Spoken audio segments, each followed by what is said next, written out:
ওম শান্তি। প্ৰিয় আত্মীয় ভাই ভনীসকল, আপোনালোক সকলোকে আন্তৰিক স্বাগতম জনাইছোঁ। আজি 7 জুলাই 2024 তাৰিখৰ প্ৰাতঃ মুৰলী অসমীয়া সাৰলৈ। আশা কৰোঁ আপোনালোক সকলোৱে বাবাৰ স্মৃতি আৰু আনন্দত সুস্থ সুখী আৰু শক্তিশালী হৈ আছে। আহক আজি আমি কিছু সময়ৰ বাবে সকলো দেহৰ চিন্তা, কৰ্মব্যস্ততা আৰু বাহিৰৰ কোলাহল এৰি নিজৰ স্বৰূপত স্থিত হওঁ।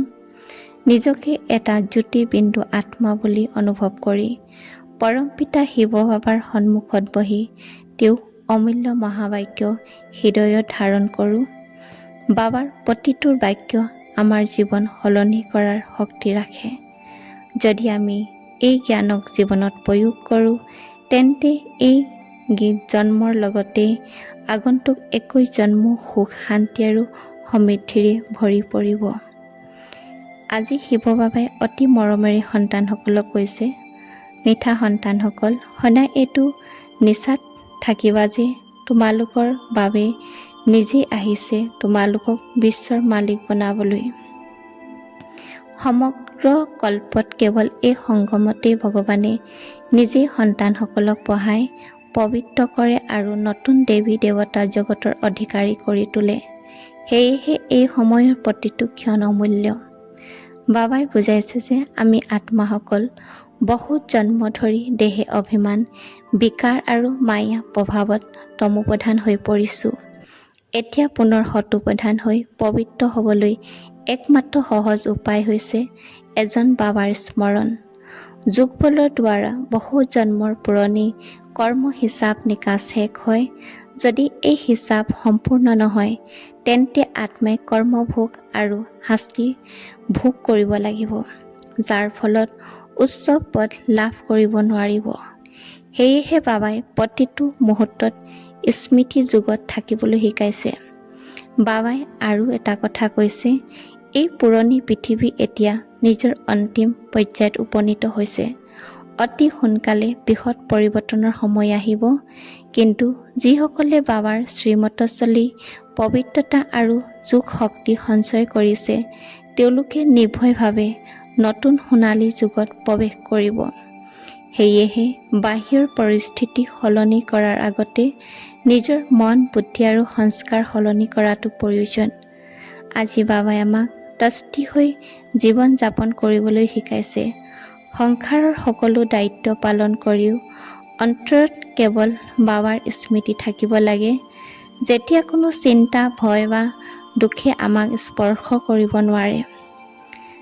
বাবাৰ সন্তান হিচাপে সদায় আনন্দত, শান্তিত আৰু পবিত্ৰতাত থাকিব লাগে। আমি এসময়ত পূজ্য দেৱতা আছিলোঁ, পিছত বহু জন্ম ধৰি পূজাৰী হৈ পৰিলোঁ। এতিয়া পুনৰ পূজ্য হোৱা সোণালী সুযোগ আহিছে। সেয়েহে এই সংগম যুগৰ প্ৰতিটো ছেকেণ্ড সফল কৰি বাবাৰ সমান পবিত্ৰ, দয়ালু আৰু ফৰিষ্টা স্বৰূপ হোৱাৰ বাবে আমাৰ লক্ষ্য হ'ব লাগে। আজি ধাৰণা, সদায় নিজকে আত্মা বুলি অনুভৱ কৰিব লাগে। প্ৰতিটো কৰ্ম কৰাৰ সময়তো বাবাৰ স্মৃতি বজাই ৰাখিব লাগে। যোগ বলৰ দ্বাৰা পুৰণি কৰ্ম হিচাপ নিকাচ শেষ কৰিব লাগে। তস্তিভাৱে জীৱন যাপন কৰি চিন্তামুক্ত হৈ থাকিব লাগে। সকলো আত্মাৰ প্ৰতি শুভ ভাৱনা আৰু সন্মান ৰাখিব লাগে। আজি বৰদান, ইয়াদৰ চাৰ্চলাইটেৰে শক্তিশালী বায়ুমণ্ডল সৃষ্টি কৰি বহু আত্মাক বাবাৰ ওচৰলৈ অনা বিজয় ৰতন হোৱা। আজি শ্লোগান, যিয়ে সেৱা নিজকে বা আনক অশান্ত কৰে, সেই সেৱা প্ৰকৃত সেৱা নহয়, সেয়া হৈছে বোঝা। আজি অসমীয়া মুৰলী এই সাৰাংশ যদি হৃদয় স্পৰ্শ কৰিলে, তেন্তে নিশ্চয় আপোনালোকে এই মুৰলী যদি আগলৈ শুনিব বিচাৰে, তেনেহ'লে চেনেলটো ছাবস্ক্ৰাইব কৰি ল'ব। আহকচোন শেষত আজি আমি এটা সংকল্প লওঁ।